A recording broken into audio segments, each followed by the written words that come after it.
बिस्मिल्लाहिर्रहमानिर्रहीम। एपीकॉक एक plant remedy है। एक प्लांट से ये मेडिसिन तैयार की जाती है। इसका ताल्लुक प्लांट ग्रुप से है। अब इसकी पूरी कहानी एक लाइन के अंदर है जो बोइक मैटीरिया मेडिका में लिखी है।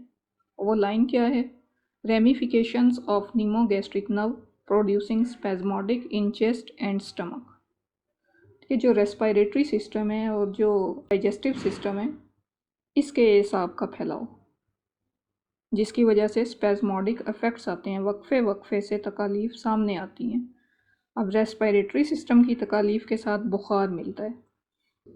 इस रेमिफिकेशन की वजह से होता क्या है?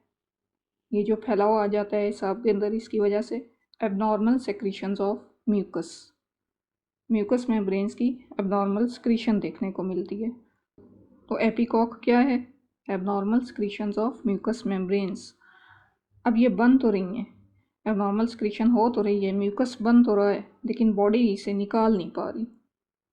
रेस्पिरेटरी सिस्टम की बात करें तो कफ देखने को मिलती है, रैटलिंग कफ, वीजिंग कफ के बलगम। हमें जब वो बच्चा खांसता है या कोई बड़ा खांसता है तो हमें महसूस होता है, बलगम की खड़खड़ाहट महसूस होती है, लेकिन ये बलगम निकल नहीं रहा होता। Chest seems full of phlegm but does not yield to coughing. वो खांस रहा है, लेकिन उसका जो अंदर स्पूटम बना हुआ है वो निकल नहीं पा रहा।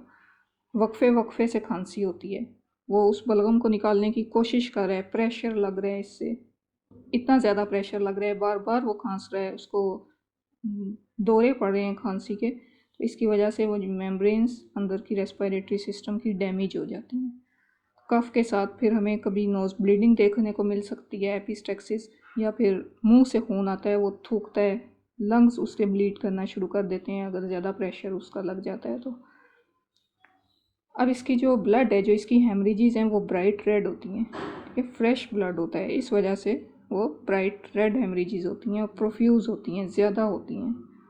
अब इसी बार बार की कोशिश की वजह से उसका गला बंद हो जाता है, उसकी आवाज़ बंद हो जाती है, होर्सनेस, अफोनिया, इस मुशक्क़त के नतीजे में कि वो बार बार खांस रहे।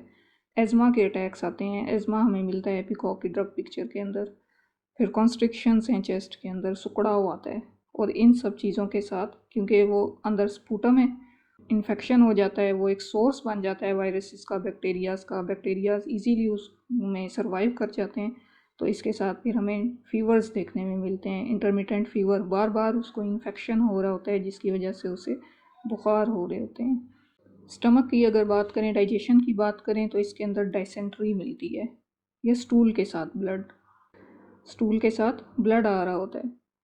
अब जिस्म के अंदर एबनॉर्मल सिक्रीशंस हैं, रेस्पिरेटरी सिस्टम में, डाइजेस्टिव सिस्टम में, जो एक्सक्रीट नहीं हो पा रही, जिस्म से निकल नहीं पा रही, तो इसके साथ नोज़िया एंड वॉमिटिंग की फीलिंग आएगी। और ये एक बहुत प्रोमिनेंट सिम्टम है इसकी, एपीकॉक की।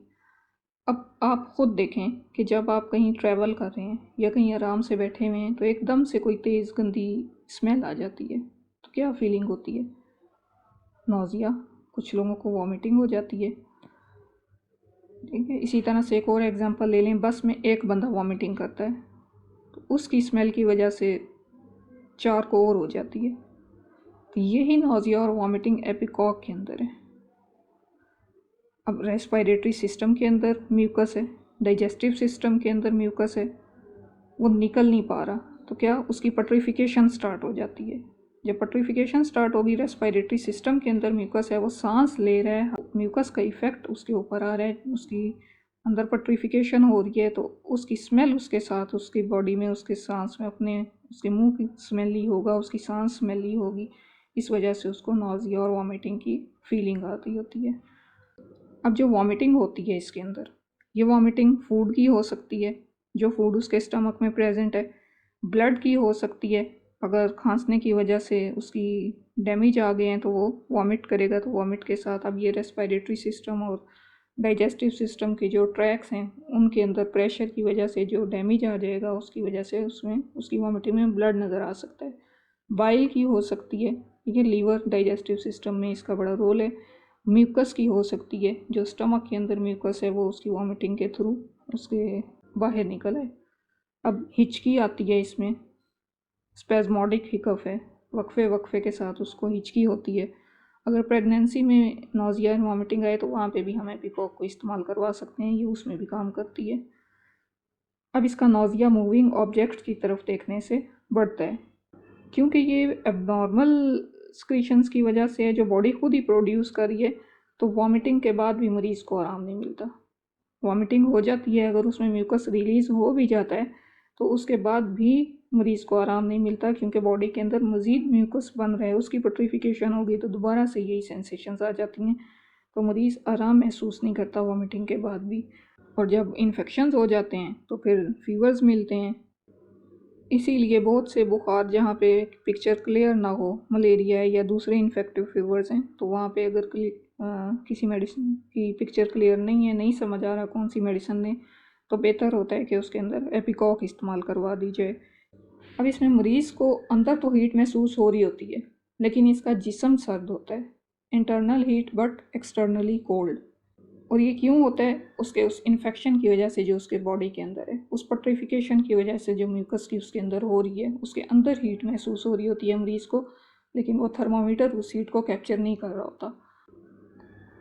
अब रिस्क फैक्टर्स की बात करें कि क्यों म्यूकस मेम्ब्रेन्स डिस्टर्ब हो जाती हैं, तो मेल न्यूट्रिशन इसके अंदर एक बहुत बड़ा रिस्क फैक्टर है। एपीकॉक के अंदर मेल न्यूट्रिशन, नाकिस ग़िज़ा, इसकी वजह से ये असरात आते हैं, एक्सक्रीशंस उसकी डिस्टर्ब हो जाती हैं। अब अगर हम अपनी रूटीन लाइफ में देखें तो हर तीसरे चौथे बंदे को बोलने से पहले गला खंखारना पड़ता है, ये इसी स्क्रीशन की वजह से है। तो जब ये एक लेवल से आगे बढ़ जाता है चेस्ट के अंदर, डाइजेस्टिव सिस्टम के अंदर, तो फिर ये मसला करेगा। कि मेल न्यूट्रिशन सिर्फ यही नहीं है कि खुराक कम ले रहे हैं, जिस्म की ज़रूरत पूरी नहीं हो रही, खुराक तो ले रहे हैं लेकिन उसकी क्वालिटी क्या ले रहे हैं। या गोश्त तो खा रहे हैं लेकिन उसके साथ क्या खा रहे हैं, जो दूध पी रहे हैं उसके साथ क्या अंदर जा रहा है, जो पानी पी रहे हैं उसके साथ। ह्यूमन बॉडी की बात करें तो फूड इसका फ्यूल है। अब अगर किसी इंजन को 2 नंबर फ्यूल देते हैं तो उसका क्या हाल होगा? वही हाल हमारे जिस्मों का हो रहा है, हमारी बॉडीज़ का हो रहा है। अब अगर देखा जाए तो बेसिकली फूड, वाटर और इन्वायरमेंट, एयर, जो ऑक्सीजन हम इनहेल कर रहे हैं, ये बेसिक्स हैं और इन्हीं तीनों का बेड़ा गर्क है। तो एपीकॉक की मौजूदा ज़माने में और आइंदा आने वाले ज़माने में इसका इस्तेमाल मज़ीद बढ़ता जाएगा। अब इसके अंदर एक और चीज़ जो देखने में आती है वो डाइसेंट्री, उसकी वजह अमेबा है। अमेबा की वजह से जो डाइसेंट्री होती है। अब ये अमेबा क्या है? ये भी एक माइक्रो ऑर्गेनिज्म है। जिस तरह से वायरस और बैक्टीरिया माइक्रो ऑर्गेनिज्म है और इंसानी जिस्म के अंदर जाके मसाइल खड़े करते हैं, इसी तरह से अमेबा भी एक माइक्रो ऑर्गेनिज्म है जो प्रोटोजोआ फैमिली से इसका ताल्लुक़ है और ये फ्रेश वाटर में रहता है, फ्रेश पॉन्ड्स में रहता है। तो पानी के थ्रू इंसानी जिस्म में चला जाता है और वहाँ पे म्यूकस मेम्ब्रेन्स को एक्टिवेट कर देता है, डाइसेंट्री करता है। तो इस डाइसेंट्री में जो अमेबा की वजह से हो, इसके अंदर भी एपीकॉक इस्तेमाल होती है। बाकी जो रिस्क फैक्टर्स हैं इसके अंदर, वो एक्सेस यूज़ ऑफ ओपियम आ जाता है, बैड इफ़ेक्ट्स ऑफ मॉर्फिया या फ्यून आ जाता है। जो लोग इस तरह का नशा करते हैं और उनको रेस्पिरेटरी ट्रैक की डिजीज़ हो जाती हैं, उसके अंदर एपीकॉक इस्तेमाल होती है। अच्छा, ये तो हो गया कि एपीकॉक कहाँ कहाँ पे इस्तेमाल होती है, लेकिन अब एपीकॉक करेगी क्या? न्यूमोगैस्ट्रिक नर्व्स को रिलैक्स करेगी, इनके फंक्शन को नॉर्मल कराएगी, जो स्क्रीशंस बनी हुई हैं इन्हें या तो ख़त्म कराएगी, बॉडी का अपना सिस्टम है फेगोसाइटोसिस का, ये उन्हें ड्राई कर देगी, उन्हें ख़त्म कराएगी, मज़ीद नहीं बनने देगी, या फिर उन्हें एक्सक्रीट करा देगी थ्रू वॉमिटिंग या थ्रू कफिंग। तो मेम्ब्रेन्स का फंक्शन नॉर्मल होगा तो लंग भी सूखा सांस लेगा और स्टमक अपना काम प्रॉपर करेगा, तो मरीज़ भी सेहतयाब हो जाएगा। मोडेलिटीज़ अगर हम इसकी देखें तो इसमें पेरियोडिकली एग्रावेशन देखने को मिलती है, इंटरमिटेंसी मिलती है इसके अंदर, पेरियोडिसिटी मिलती है। फिर जो मॉइस्ट वार्म वेदर है वो इसमें कैटालिस्ट का काम करता है, उसमें हमें एग्रावेशन नज़र आती है। अब एग्रावेशन इसकी देखें तो लेटने से बढ़ती है, लेटने से इस मरीज़ को के मर्ज़ में इजाफा होता है, क्योंकि म्यूकस है अंदर, म्यूकस का लंग्स पर प्रेशर पड़ता है। जब प्रेशर पड़ेगा या म्यूकस मूव करेगा तो ब्लॉकेज बनती है और उस ब्लॉकेज की वजह से एग्रावेशन देखने में आती है। तो ये इसकी मोडेलिटीज़ हैं। एक तो पेरियोडिसिटी देखने में आती है, मॉइस्ट वार्म वेदर इसको करता है इंक्रीज़ करता है, इन्हेंस करता है कंडीशन को, और लेटने से इसमें एग्रावेशन देखने में आती है। अब इसको कंक्लूड कर लेते हैं। एपिकॉक एक प्लांट है, प्लांट से ये मेडिसिन बनती है। एबनॉर्मल स्क्रीशंस हैं जिनकी वजह से नोज़िया एंड वॉमिटिंग की सेंसेशन मिलती है। अब कम्प्लीमेंट्री मेडिसिन्स देखें इसकी, तो क्यूप्रमेट और अर्निका इसकी कम्प्लीमेंट्री मेडिसिन्स हैं। ठीक है, नेक्स्ट मेडिसिन है रस्टॉक्स। इजाज़त दें इस दुआ के साथ, अल्लाह हमारे नसीब हमारे मुकद्दर अच्छे करे, हमारे लिए आसानियाँ करे और हमें आसानियाँ मारने की तौफीक दे। अल्लाह हाफिज़।